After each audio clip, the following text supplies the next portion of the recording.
Salam juara. Apa kabar rekan-rekan wirausaha muda UMKM ya? Oke. Hari ini saya mau sharing knowledge ya tentang bagaimana melakukan strategi rekrutmen SDM yang berkualitas untuk UMKM. Oke, kebetulan di IBP EduTech kita memiliki Aladin Recruitment Services, yaitu produknya Aladin Headhunter, Aladin Recruitment Services, dan juga Aladin Outsourcing gitu ya. Nah, kenapa rekrutmen ini merupakan hal yang sangat penting ya untuk ketika kita memulai bisnis UMKM? Tentunya all business is people business. Kita harus tahu filosofi bahwa semua bisnis itu dimulai dari uh, bagaimana kita memilih SDM-SDM yang terbaik untuk membangun bisnis kita. Nah, gimana memilih SDM yang terbaik? Ya, dari pengalaman saya hampir 23 tahun ya menangani rekrutmen di beberapa korporasi besar, korporasi multinasional, perusahaan retail nasional, dan berbagai industri ya, baik itu perbankan, kemudian saya pernah di industri consumer good, retail, retail fashion, retail makanan, dan juga logistik, kemudian pertambangan ya. Jadi hampir semua industri juga sama. SDM berkualitas itu memang sulit ditemukan. Jadi SDM yang berkualitas itu memang jumlah pengangguran banyak gitu ya di Indonesia, tetapi untuk memilih SDM yang berkualitas untuk membangun bisnis kita itu jangan sampai kita salah pilih gitu ya. Karena kenapa rekrutmen begitu penting? Oke, filosofinya adalah yang pertama, bisnis tidak bisa menunggu. Baik itu bisnis di UMKM, kita bisnis di perusahaan keluarga kita, bisnis UMKM, ataupun ketika kita bicara korporasi besar pun sama. Bisnis tidak bisa menunggu. Jadi kenapa bisnis nggak bisa menunggu? Karena ketika kita salah merekrut orang gitu ya, salah merekrut orang, terus dalam waktu 3 bulan ada masa probation, terus akhirnya kandidat yang kita rekrut menjadi karyawan ini akhirnya tidak lolos masa percobaan karena kinerja, performa dan lain sebagainya. Nah ini bisa memakan waktu ya, tentunya memakan waktu. Terus kedua, tentunya kalau kita dapat SDM yang nggak berkualitas masuk ke bisnis kita tuh, pikiran kita akan lebih banyak berfokus bagaimana untuk mengembangkan orang yang boleh dibilang performanya kurang begitu baik gitu kan. Sementara itu tadi bisnis nggak bisa menunggu, resources kita terbatas. That's why jangan sampai salah rekrut ya. Jangan sampai salah rekrut partner bisnis, jangan sampai salah rekrut SDM buat baik karyawan kita di level staff, supervisor, ataupun manajerial gitu yang kita pilih di bisnis kita. Dan jangan sampai kita mendapatkan kandidat yang kelihatannya pada saat interview bagus, tetapi pada saat eksekusi, dikasih pekerjaan, dikasih role model, role di pekerjaan yang sesungguhnya akhirnya tidak bisa berkinerja maksimal gitu. Nah, itu yang kira-kira apa yang nanti tips yang akan saya share sebagai sharing knowledge dari Aladin Recruitment gitu ya. Oke, pertama kalau kata Warren Buffett ya, Warren Buffett itu investor eh, dari Amerika dan dia membangun bisnis luar biasa sekali. Sudah banyak bisnis yang dikembangkan oleh dia. Satu filosofi yang saya belajar dari Warren Buffett, ada salah satu filosofi ya, if we recruit people, uh, see the integrity first. Jadi ketika kita memilih orang ke dalam bisnis kita, lihat selalu yang namanya integritas menjadi salah satu yang utama gitu ya. Nah, kalau dulu waktu saya di beberapa perusahaan besar gitu ya, kita punya kesempatan untuk memberikan kesempatan magang nih kalau buat fresh graduate ya. Nah, itu biasanya saya selalu ketika saya merekrut untuk posisi fresh graduate ya, headcount-nya udah ada gitu. Tapi saya selalu kasih kesempatannya adalah untuk magang dulu 3 bulan gitu ya. Dari magang 3 bulan ini pertama yang saya amatin pada saat karyawan fresh graduate magang di perusahaan tempat saya bekerja, pertama yang saya lihat adalah absensinya. Bagaimana mereka disiplin secara waktu, bagaimana mereka bisa mentaati cultural fit perusahaan, yaitu patuh terhadap waktu kerja dan disiplin kerja di perusahaan. Oke. Kemudian biasanya kedua saya lihat pada saat mahasiswa magang ini bekerja itu ya, yang kedua yang saya lihat adalah bagaimana mereka berinteraksi dalam teamwork. Ketika mereka bekerja di departemen kita gitu ya, tim magang ini nanti kan mereka berinteraksi dikasih project dan lain sebagainya. Bagaimana mereka menyikapi project tersebut dan bagaimana kalau yang saya amati adalah bagaimana mereka tim collaboration. Terus bagaimana bisa menerima arahan pendapat dari senior-seniornya ataupun juga dari supervisornya gitu ya. Dan bagaimana mereka punya daya belajar yang tinggi itu udah menjadi kunci sih. Jadi selain yang tadi pertama disiplin, yang kedua adalah gimana mereka berinteraksi dalam tim kerja atau bagaimana mereka berinteraksi dalam kelompok, bagaimana mereka berkontribusi, mengemukakan pendapat, terus menghadapi feedback, terus tetap apa namanya, tetap bisa tenang dalam kondisi under pressure. Gimana mereka ketika dikasih pressure dan under pressure itu bagaimana mereka kinerjanya, apakah makin learning curve-nya makin tinggi atau malah makin drop. Nah, itu di situ biasanya kita melihat dari sisi kacamata HRD. Yang ketiga adalah attitude. Attitude itu misalkan apa namanya dalam hal mereka diberikan nasihat oleh teman kerja, peers-nya, terus diberikan feedback, terus bagaimana mereka ketika misalkan dalam sebulan mereka ada ketidakhadiran misalkan 1 hari karena sakit, nah bagaimana mereka izin terhadap atasan, jadi boleh nggak sih orang sakit selama magang itu boleh ya. Jadi izin sakit, cuman sebenarnya kita pengen tahu gimana sopan santunnya tim yang baru masuk ini ke tim kita ini sopan santun dan bagaimana attitude-nya terhadap tim yang lain. Jadi biasanya kita selalu melakukan testing adalah ketika dalam pekerjaan, yaitu tadi ketika meeting, dalam kerja kelompok, ataupun ketika menghadapi suatu project, dan saya selalu biasanya ngasih challenge-challenge, kita berikan pekerjaan berupa project untuk tim-tim magang yang baru ini, supaya kita pengen lihat juga daya kreativitas, inisiatif, serta bagaimana mereka akhirnya kalau meminta data dari seniornya, terus meminta apa namanya pendapat, meminta masukan, nah itu di situ kita melihat dari chemistry-nya. Jadi ini yang kita sebut akhirnya ketiga faktor tadi yang kita sebut summary-nya adalah cultural fit. Kalau dalam 3 bulan akhirnya tim magangnya ini bagus dalam cultural fit-nya, akhirnya bisa kita rekrut. Jadi bahasa saya, walaupun saya udah lakukan sejam interview gitu ya, pada saat kandidat magang atau fresh graduate ini akan masuk ke perusahaan, cuman tetap ketika kita belum pernah bekerja bareng gitu ya, ketika bekerja bersama itu gimana sih tim collaboration mereka, terus gimana mereka berperilaku, gimana mereka berkinerja, dan akhirnya bisa memberikan banyak insight gitu ya. Nah itu sih yang kita lihat sebagai sebuah apa namanya idea gitu ya. Nah, kemudian bagaimana juga ketika kita menjadi pengusaha UMKM melakukan rekrutmennya, polanya seperti apa? Pasti pertama ketika ada suatu posisi tertentu kita lakukan job advertisement. Either ada kalau misalkan teman-teman punya cabang misalkan UMKM baru tapi udah langsung mau ekspansi ke beberapa kota. Misalkan contoh UMKM-nya di Bandung gitu ya, terus kita mau buka kantor cabang di Cirebon, di Jogja, di Solo, di Surabaya, di Kediri, di Madiun, di Bali gitu ya. Nah gimana sih untuk melakukan job posting yang efektif gitu ya. Nah teman-teman, ini tips aja buat pengusaha UMKM maupun rekruter yang membantu gitu ya.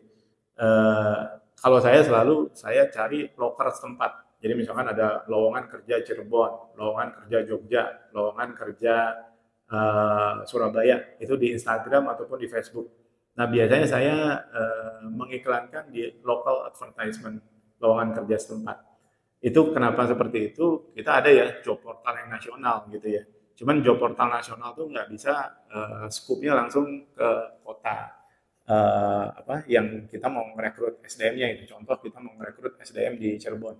Nah, biasanya saya bikin lowongan kerja untuk kita posting di Instagram di Cirebon sana, lowongan kerja Cirebon gitu misalkan. Nah, itu biasanya kita posting berbiaya nggak mahal, sekitar 50.000 sampai 100.000 di loker setempat. Nah, itu kita bisa akhirnya mendapatkan banyak sekali kandidat, banyak sekali CV yang masuk. Nah, Biasanya kita filtrasi lagi. Kalau saya selalu melihat kandidat itu pertama-tama ya, pasti kita lihat CV-nya ya, pasti ya. Kita lihat CV-nya, kita lihat fotonya, terus kita lihat kualifikasinya, terus kita lihat juga background pendidikannya. Apakah background pendidikannya relevan nggak dengan industri yang mau kita eh, tawarkan atau cari gitu ya. Nah, salah satunya kalau bicara apa namanya kualifikasi, contoh kalau di retail gitu ya, saya lebih prefer kalau kita bicara retail fashion ataupun retail F&B, cari apapun posisi yang teman-teman apa namanya cari untuk SDM, let's say untuk frontliner ataupun untuk pelayan toko bahkan. Kalau bisa yang D3 atau S1 dengan jurusan yang science ya, kayak akuntansi, terus mungkin dari sisi manajemen gitu ya. Nah itu punya potensi untuk dikembangkan di kemudian hari. Kan kita ngerekrut nggak hanya buat posisi saat ini aja. Mungkin sekarang mereka jadi kasir toko. Cuman kita bayangin kalau orang yang kita rekrut ini punya potensi, sekarang mereka jadi kasir toko, 3 tahun lagi mungkin mereka udah jadi supervisor di toko tersebut atau untuk menghandle wilayah outlet yang teman-teman bangun gitu ya. Nah, itu juga pastikan semua orang yang kita rekrut itu punya potensi untuk di-develop ke depan. Dan jangan worry misalkan, wah mereka mau nggak ya digaji di bawah apa, standar minimum UMR daerah dalam kondisi saat ini ya, kita ngomongin tahun 2025 khususnya ya. Banyak sekali kondisi sekarang ini apa, PHK massal, baik di kota-kota seperti Jakarta, Bandung, dan beberapa kota-kota besar yang lain. Jadi ketika ada walaupun kita pengusaha UMKM kita bisa mempekerjakan karyawan walaupun mungkin overspec sebenarnya kita butuhkan sebenarnya pendidikannya SMA. Cuman kalau ada kualifikasi yang lebih baik lagi dari sisi pendidikan ya D3 S1 itu tetap kita hire. Cuman juga tetap kalau saya juga melihat pada saat dipanggil interview. Jadi walaupun mungkin lulusannya S1, D3, ataupun ada yang datang juga lulusan SMA. Kalau saya ngelihat SMA, cuman misalkan dia udah punya pengalaman bekerja di Indomaret atau Alfamart. Perusahaan yang memang secara apa ya, secara reputasi retailnya udah bagus dan mereka udah punya sistem yang gimana ya.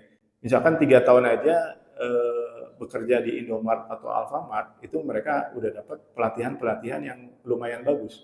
Nah, kalau kita rekrut SDM yang udah berpengalaman dari perusahaan yang skupnya sudah jauh lebih besar dari bisnis kita, walaupun mereka pendidikannya mungkin SMA, SLTA, SMK, cuman mereka punya pengalaman kerja, misalkan 2 tahun, 3 tahun, itu menurut saya lebih bagus lagi.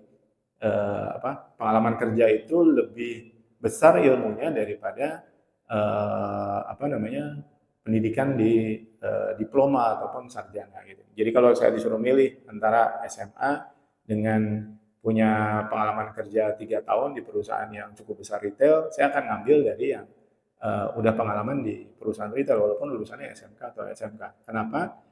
Mereka udah terbiasa dengan bekerja.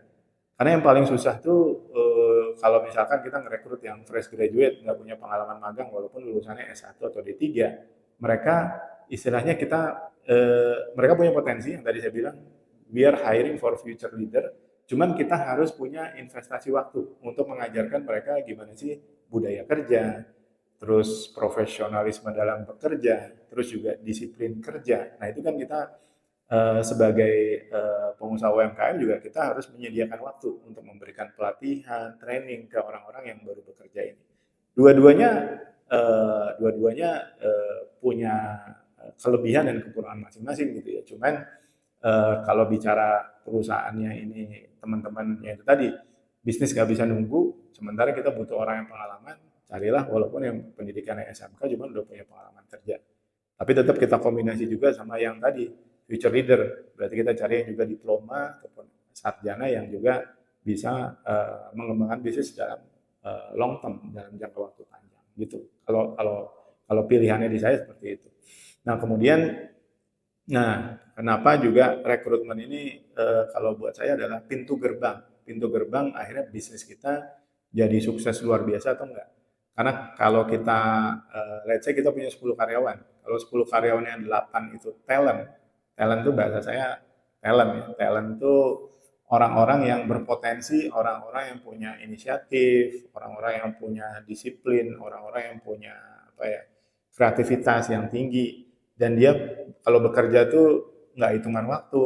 Terus dia ketika bekerja itu juga ibaratnya karena semangatnya ibadah tuh dia nggak hanya kerja tapi juga ngulik buat belajar. Nah itu yang saya sebut talent tadi. Nah, teman-teman harus dapetin SDM yang berkualitas seperti itu karena kuncinya bisnis bagus bisa berkembang sampai besar itu adalah merekrut SDM yang berkualitas untuk jadi tim kerja kita. Jadi kalau tim kerja kita solid, tim kerja kita kuat, kerja kita punya inisiatif tinggi, kita baru bisa istilah saya baru bisa bikin bisnis yang tersistem dan autopilot. Tapi ketika SDM-nya bahan bakunya kurang begitu bagus, ya kita nggak bisa apa namanya nggak bisa mengembangkan bisnis kita menjadi sangat maksimal gitu. Jadi SDM itu kalau menurut saya adalah prioritas yang pertama untuk rekan-rekan rekrut. Kalau rekan-rekan adalah pengusaha UMKM, rekrutlah SDM yang tepat, yang berkinerja tinggi, yang attitude-nya bagus. Itu kuncinya. Nah kalau teman-teman membutuhkan jasa konsultasi kita di Aladin Headhunter dan Aladin Recruitment Services, teman-teman bisa hubungin kita di kantor pusat kita di Bandung, tapi kita melayani untuk recruitment services baik di Kalimantan, di Pulau Jawa, Jakarta, Bandung, Surabaya, Malang, Bali, Makassar, Manado, Samarinda, Balikpapan, bahkan sampai NTB gitu ya, sampai wilayah Maluku, sampai Papua gitu. Kita bisa menyediakan SDM yang berkualitas dengan apa namanya integritas yang tinggi dan tentunya sudah kita kurasi gitu ya, sudah kita kurasi dengan beberapa filtrasi yang kita lakukan. Nah kemudian tadi bicara rekrutmen ya. Nah, kemudian strategi selanjutnya ketika rekan-rekan pengusaha UMKM ini memfokuskan untuk mendevelop SDM yang berkualitas, yaitu bagaimana kita menghadirkan pelatihan yang terbaik untuk karyawan-karyawan di usaha-usaha UMKM kita. Nah, di IBP EduTech kita memiliki berbagai macam modul pelatihan untuk para pengusaha UMKM dan juga karyawan yang UMKM gitu, di bisnis yang UMKM. Karena UMKM ini kalau menurut saya UMKM ini stage awal dalam membangun bisnis.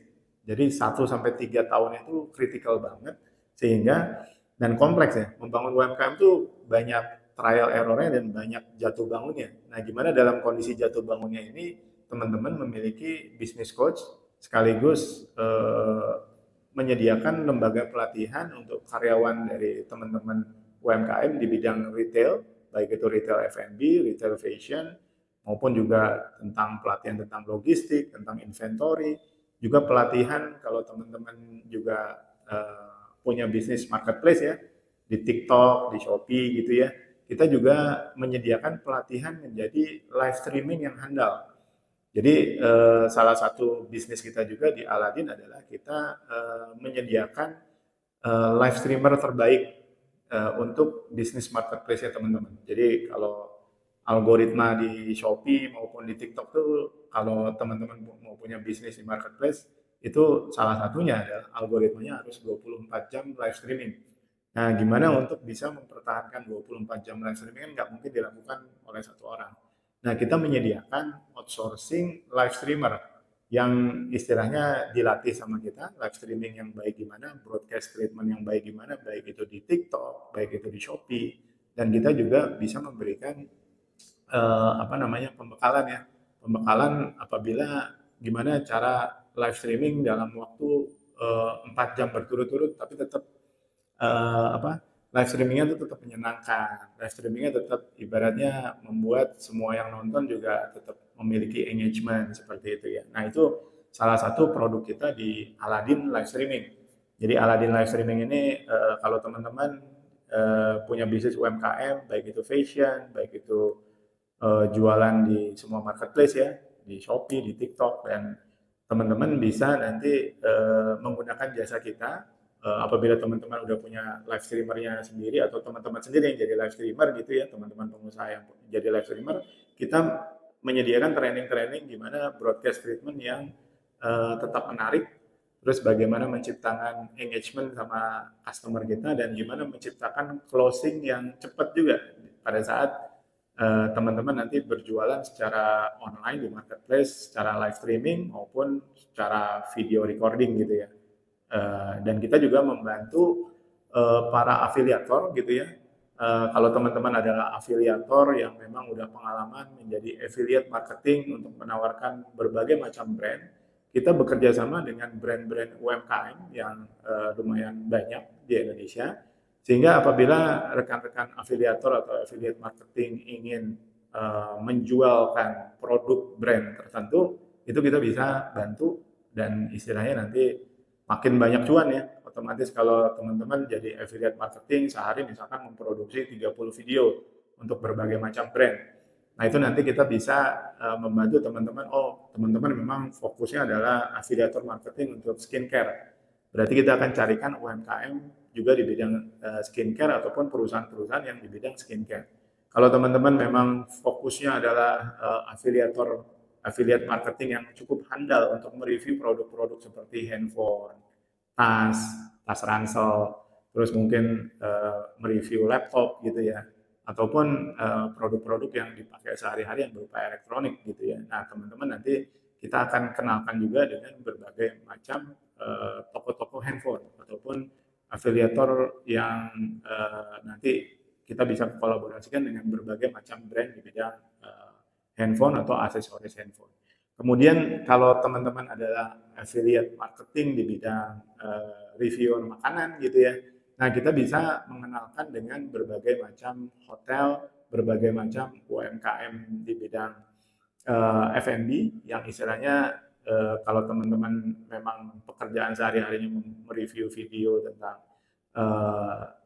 konten makanan, terus konten-konten review tentang hotel, nah itu juga kita bisa mengenalkan sama berbagai macam calon potensial klien, yaitu pengusaha-pengusaha hotel, pengusaha UMKM F&B yang nantinya akan menjadi sumber penghasilan teman-teman untuk menghasilkan cuan yang berkah tentunya ya, gitu ya. Jadi itulah IBP EduTech. Jadi ibaratnya berbagai macam produk yang kita miliki tadi itu kita sebut sebagai one stop integrator untuk UMKM yang membantu UMKM naik kelas, membantu UMKM mendapatkan cuan yang lebih besar.